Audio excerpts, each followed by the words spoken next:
Hello everyone, welcome to SKT chemistry classes. I am Prince और मैं आपको पढ़ाने वाला हूँ क्लास 10th का साइंस चैप्टर नंबर 3 जिसका नाम है धातु एवं अधातु।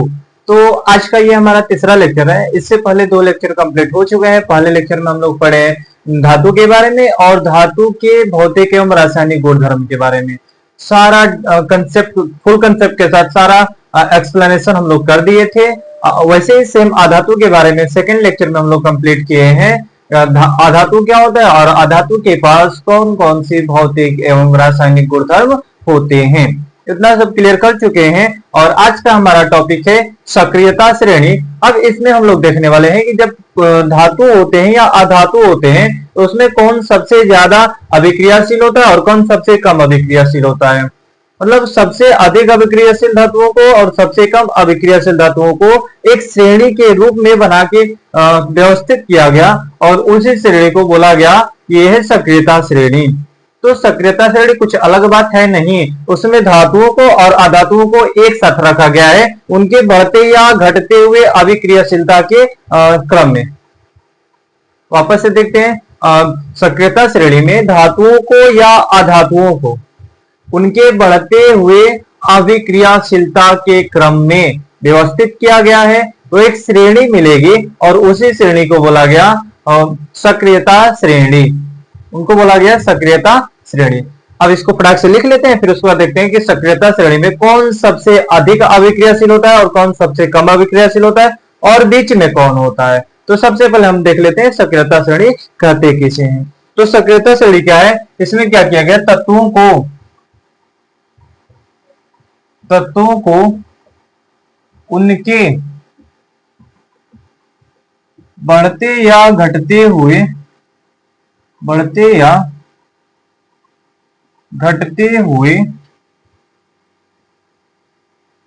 अभिक्रियाशीलता,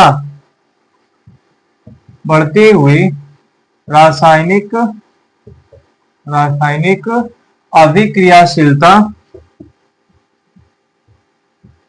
के क्रम में व्यवस्थित करने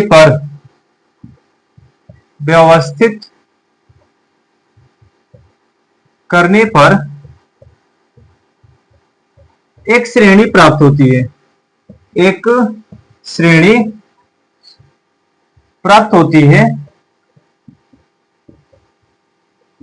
और इसी श्रेणी को क्या बोला जाता है, इसी श्रेणी को बोला जाता है सक्रियता श्रेणी। प्राप्त होती है जिसे सक्रियता श्रेणी कहते हैं, जिसे सक्रियता श्रेणी कहते हैं, सक्रियता श्रेणी कहते हैं। क्लियर है इतनी बात। इसमें क्या देखिए, तत्वों को उनके बढ़ते या घटते आरोही या अवरोही क्रम में व्यवस्थित जब करेंगे रासायनिक अभिक्रियाशीलता के क्रम में तो एक श्रेणी मिलेगी और इसी श्रेणी को बोलते हैं हम विद्युत रासायनिक श्रेणी। सॉरी, इसको बोला जाता है विद्युत रासायनिक श्रेणी बोला जाता है, पर क्लास 12th में पढ़ेंगे। इसमें पढ़ेंगे इसका छोटा सा नाम एक और है जिसको बोलते हैं हम सक्रियता श्रेणी। विद्युत रासायनिक श्रेणी, सक्रियता श्रेणी दोनों सेम ही है, बस क्लास 10th में इसका नाम दिया गया है सक्रियता श्रेणी, क्लास 12th में इसका नाम पड़ गया है विद्युत रासायनिक श्रेणी। हम देखेंगे अब सक्रियता श्रेणी में कौन सबसे ज्यादा अभिक्रियाशील धातु होता है, कौन सबसे कम अभिक्रियाशील धातु है और कौन बीच में होता है, मध्यम में होता है। तो सारा एक श्रेणी के बारे में देख लेते हैं। सारा याद करना नहीं है, जितना किताब में दिया उतना याद कर लेंगे, वो भी हो जाएगा, उससे भी काम चल जाएगा। लेकिन यहाँ पे हम कुछ एक्स्ट्रा भी बताने वाले हैं, अब देखते हैं उसके बारे में। फिलहाल आप इसको नोट कर लीजिए। अब देखते हैं हम सक्रियता श्रेणी में आने वाले तत्वों के बारे में, कौन सबसे ज्यादा अभिक्रियाशील होगा और कौन सबसे कम होगा और कौन मध्यम में होगा अर्थात बीच में होगा। और यहाँ पे लिखते हैं तत्वों के नाम।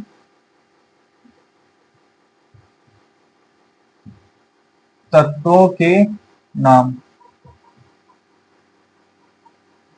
सबसे ज्यादा अभिक्रियाशील होता है लिथियम, फिर होता है पोटेशियम, फिर होता है बेरियम, फिर स्ट्रोंशियम।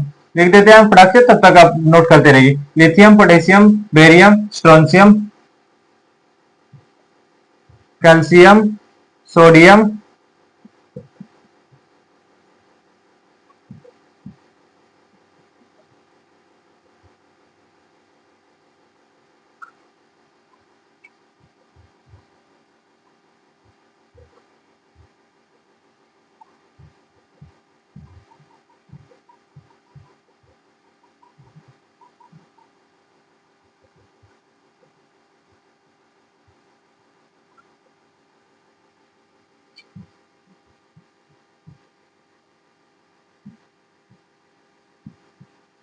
चलिए हमारा विद्युत रासायनिक श्रेणी बनके तैयार हो गया, सक्रियता श्रेणी बनके तैयार हो गया है।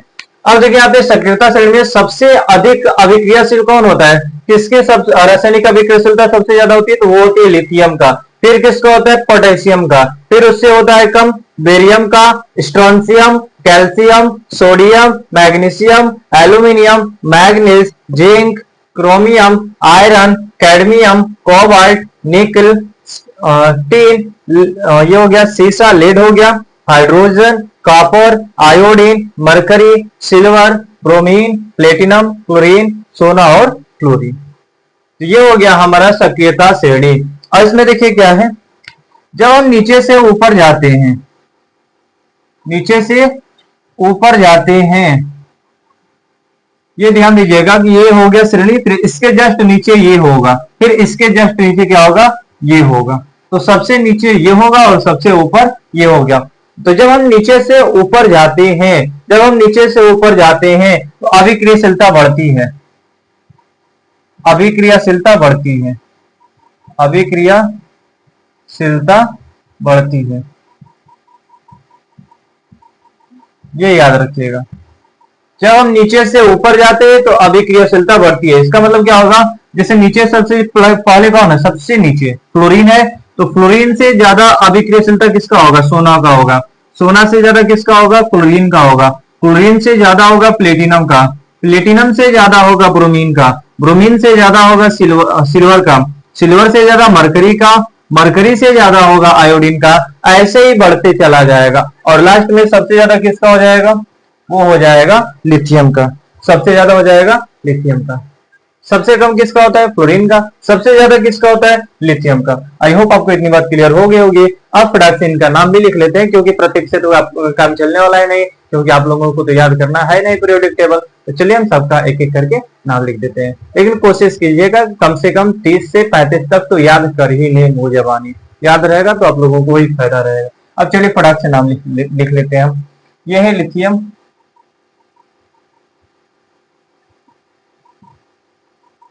लिथियम, यह है पोटेशियम, पोटेशियम, बेरियम, स्ट्रोंशियम,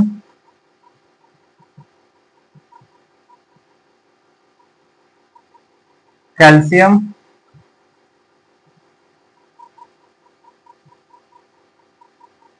ये हो गया सोडियम, मैग्नीशियम, मैग्नीशियम हो गया, aluminium,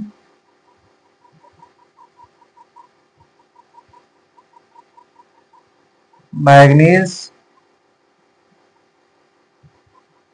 manganese, zinc, chromium, chromium, ये हो गया iron, iron, cadmium, cadmium, cobalt, cobalt, ये हो गया निकल, निकल भी इसको बोलते हैं निकल, ये हो गया टीन, लेड, सीसा बोलते हैं इसको, ये हो गया हाइड्रोजन, हाइड्रोजन, कॉपर, तांबा भी बोलते हैं इसको, आयोडीन, आयोडीन, मरकरी, मरकरी, ये हो गया silver, silver, bromine, platinum, platinum, chlorine, सोना और क्लोरीन। चलिए ये हो गया सक्रियता श्रेणी। बोलेंगे बाप रे बाप इतना सारा कौन याद करेगा, तो चलिए कोई बात नहीं, हम हैं तो डरने की कोई बात नहीं। अब हम आपको याद कराएंगे चुटकियों में सक्रियता श्रेणी। बजाने बजा दो। अब याद करेंगे हम सक्रियता श्रेणी, चुटकियों में ट्रिक के साथ याद करेंगे। पहले तो आप ये लिखिएगा, सबका नाम, सबका प्रतीक और सबका नाम, और ये देखेंगे जब नीचे से ऊपर जाते हैं तो अभिक्रियाशीलता बढ़ती है, ऊपर से नीचे आएंगे तो अभिक्रियाशीलता घटेगी। क्लियर होगी इतनी बात। अब चलते हैं इसको याद करने का शॉर्ट ट्रिक देखते हैं। चलिए फटाक से इसको इरेज कर देते हैं थोड़ा सा, फिर उसके बाद देखते हैं याद करने का ट्रिक।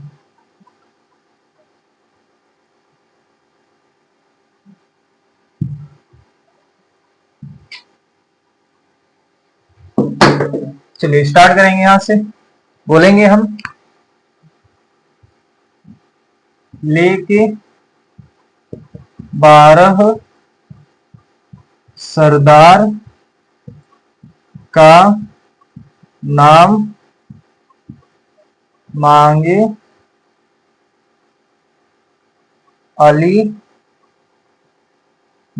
अली महान जान कर फेंको सीढ़ी को नीचे, सुनो प्रभात है,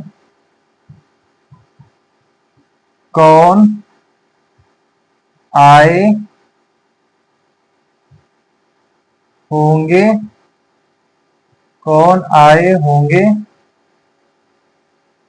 आगे।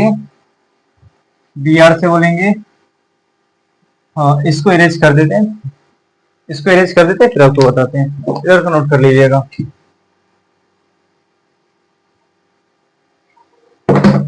कौन आए होंगे आगे, बीआर से होगा ब्रह्मानंद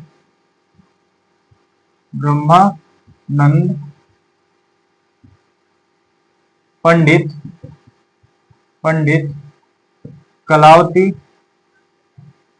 कलावती सोना लाई फ्री में, कलावती सोना लाई फ्री। चलिए एक बार फिर से पढ़ लेते, फिर याद हो जाएगा। गारंटी देते हैं कि आपको पक्का याद हो ही जाएगा। अब चलिए देखिए स्टार्ट करते हैं। लेके 12 सरदार का नाम मांगे अली महान जान, कर फेंको सीढ़ी को नीचे, सुनो प्रभात है, कौन आए होंगे आगे, ब्रह्मानंद पंडित कलावती सोना लाई फ्री में। याद हो जाएगा। फिर से एक बार रिपीट कर देते हैं। लेके 12 सरदार का नाम मांगे अली महान जान, कर फेंको सीढ़ी को नीचे, सुनो प्रभात है, कौन आए होंगे आगे, ब्रह्मानंद पंडित कलावती सोना लाई फ्री में। सिंपल सी बात है। 2 बार 3 बार 4 बार 5 बार जितनी बार रिपीट करेंगे उतनी बार याद होते जाएगा अच्छे से।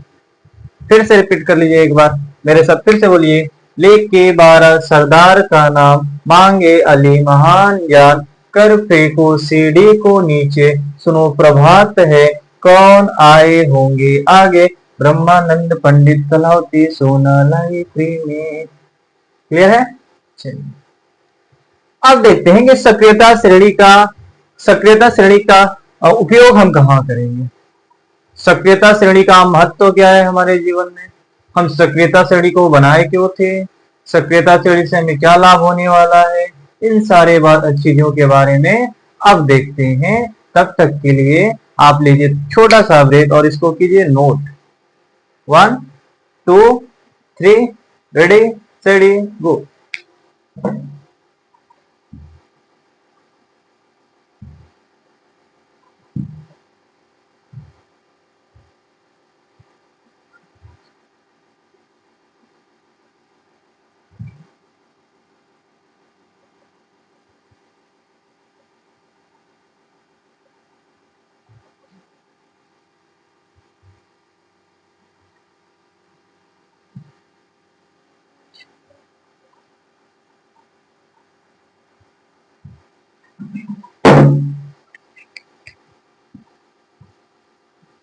चलिए अब देखते हैं।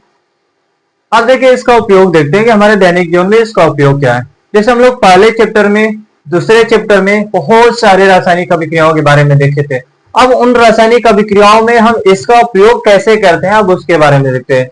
जैसे आपको यहाँ पे दिख रहा होगा हाइड्रोजन, यहाँ पे दिख रहा है हाइड्रोजन। अब देखिए हाइड्रोजन जो है, अब हाइड्रोजन के ऊपर जितने भी एलिमेंट आ रहे हैं, जितने भी तत्व आ रहे हैं, ये सारे के सारे नीचे वालों से बहुत ज्यादा अभिक्रियाशील होंगे, क्योंकि हमको पता है नीचे से ऊपर जाते तो अभिक्रियाशीलता बढ़ती है। तो हाइड्रोजन के ऊपर आने वाले सारे के सारे तत्व नीचे वाले तत्वों को उनके यौगिक से विस्थापित कर देंगे।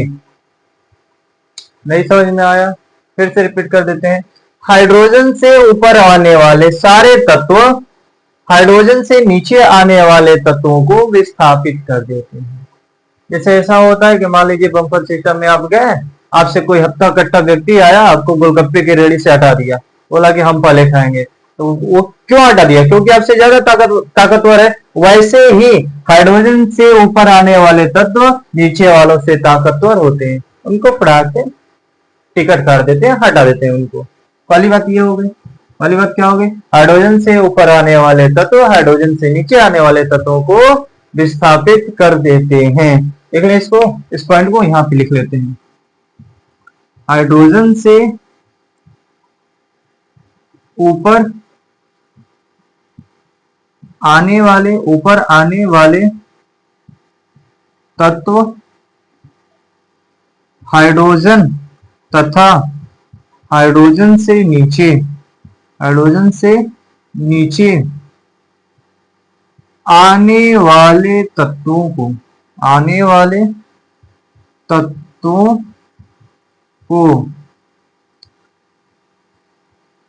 उनके यौगिक से विस्थापित कर देते हैं। उनके यौगिक से विस्थापित कर देते हैं। ये हो गई पहली बात सक्रियता श्रेणी के बारे में। समझ में आई बात? जैसे एक एग्जांपल ले लेते हैं, अभी समझ में नहीं आया होगा, हमको पता है। चलिए एक एग्जांपल ले लेते हैं छोटा सा। जैसे मान लीजिए हमको कराना है सोडियम की अभिक्रिया HCl के साथ। जब सोडियम की अभिक्रिया HCl के साथ कराएंगे तो देखिए यहाँ पे किसका यौगिक है, यहाँ पे यौगिक किसका बना है? यहाँ पे सोडियम तो अकेला है, पर यौगिक किसका बना है? यौगिक बना है हाइड्रोजन का और क्लोरीन का। अब देखिए जो सोडियम आता है वो हाइड्रोजन से ऊपर आता है कि नीचे आता है? हाइड्रोजन बेचारा यहाँ पे है, सोडियम कहाँ पे? सोडियम यहाँ पे है।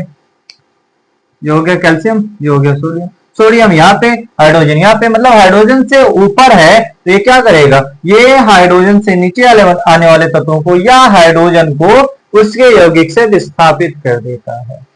मतलब यहां से हाइड्रोजन को बोलेगा बाबू तू जा, अब इसके साथ हम फ्रेंडशिप करेंगे। तो अब हाइड्रोजन को हटाकर क्लोरीन के साथ फ्रेंडशिप कौन करता है? सोडियम। तो यहां से क्या बनाएगा? NaCl, और यहां से निकल जाएगा बेचारा हाइड्रोजन। इस अभिक्रिया को प्यार से बोलते हैं हम विस्थापन अभिक्रिया। पहले चैप्टर में पढ़े, याद आ रहा है? इसको बोलते हैं क्या? इसको बोलते हैं हम विस्थापन अभिक्रिया। विस्थापन अभिक्रिया।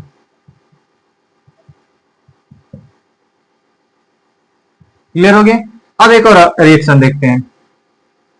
कॉपर हो गया। जब कॉपर की अभिक्रिया HCl के साथ कराएंगे तब क्या होगा? सोच के बताइए। जब कॉपर की अभिक्रिया HCl के साथ कराएंगे तब क्या होगा? अब ध्यान से देखिए, कौन यौगिक के साथ है, कौन अकेला है? ये बेचारा सिंगल है बाबू। यहाँ पे कौन है? हाइड्रोजन अपने बाबू के साथ है, मतलब क्लोरीन के साथ है, मतलब हाइड्रोजन का यौगिक बना हुआ है। अकेला कौन है? अकेला है कॉपर। क्या कॉपर इस हाइड्रोजन को इसके साथ ब्रेकअप करवा सकता है? हाइड्रोजन का क्लोरीन के साथ। चेक करते हैं, कॉपर आता है हाइड्रोजन से ऊपर आता है कि हाइड्रोजन से नीचे आता है? अब चलिए, ये हो गया हाइड्रोजन, इसके जस्ट नीचे है कॉपर। बात तो गड़बड़ा गई। अब तो यहाँ से कॉपर हटा नहीं पाएगा, क्योंकि कॉपर से भी पावरफुल हाइड्रोजन हो गया। अब यहाँ पे क्या होगा? कॉपर हाइड्रोजन को उसके यौगिक से नहीं हटा पाता है, अर्थात यहाँ पे कोई रिएक्शन नहीं होगा। यहाँ पे नो रिएक्शन, साथ यहाँ पे कोई अभिक्रिया नहीं होगी। क्यों? क्योंकि कॉपर तो इससे तो कम पावरफुल है ना, ये चला कमजोर है, ये बाहुबली है, इसको कहां से हटा पाएगा, ये हटा पाएगा, बात खत्म, रिएक्शन नहीं होगा। ऐसे हम सक्रियता श्रेणी का उपयोग कर सकते हैं किसी भी रासायनिक अभिक्रिया में। क्लियर हो गई बात। अब दूसरी बात देखते हैं। चलिए अब देखते हैं दूसरी बात। दूसरी बात ये है कि जब हम नीचे से ऊपर जाते हैं, ये तो बात हम लोग पहले पढ़ ही चुके हैं पर लिख ही लेते हैं ताकि क्लियर हो जाएगा। जब हम नीचे से ऊपर जाते हैं तो तत्वों की अभिक्रियाशीलता बढ़ती है। दूसरी बात कहां पे लिखें, यहाँ पे एडजस्ट कर लेते हैं। जब हम नीचे से ऊपर जाते हैं, ऊपर जाते हैं तब तत्वों की अभिक्रियाशीलता, तत्वों की अभिक्रियाशीलता बढ़ती जाती है, बढ़ती जाती है। ये हो गई दूसरी बात। प्रश्न पूछेगा कौन सबसे ज्यादा अभिक्रियाशील होता है, हमारा आंसर होगा सर सबसे ज्यादा अभिक्रियाशील होता है लिथियम। सबसे अधिक अभिक्रियाशील कौन होता है, सबसे अधिक अभिक्रियाशील होता है लिथियम। अधिक अभिक्रियाशील वो होता है लिथियम, लिथियम Li। तो सर सबसे कम अभिक्रियाशील कौन होगा, सबसे कम होगा, सबसे कम होता है फ्लोरीन। इसको याद रखिएगा, सबसे कम कौन होता है, सबसे कम होता है फ्लोरीन। सबसे अधिक कौन होता है, लिथियम। क्लियर है। किताब में लिखा है सबसे ज्यादा पावरफुल होता है पोटेशियम। कोई बात नहीं, लिथियम का जस्ट वर्ड क्या है, पोटेशियम ही तो है। मान लीजिए लिथियम नहीं दिया, पोटेशियम तो दिया है, तो सबसे ज्यादा पावरफुल कौन होगा, पोटेशियम होगा। सबसे ज्यादा पावरफुल पोटेशियम। किताब में सर सबसे कम दिया है सिल्वर, पर आप तो ये सब लिखवा दिए, ये सब तो किताब में दिया ही नहीं है।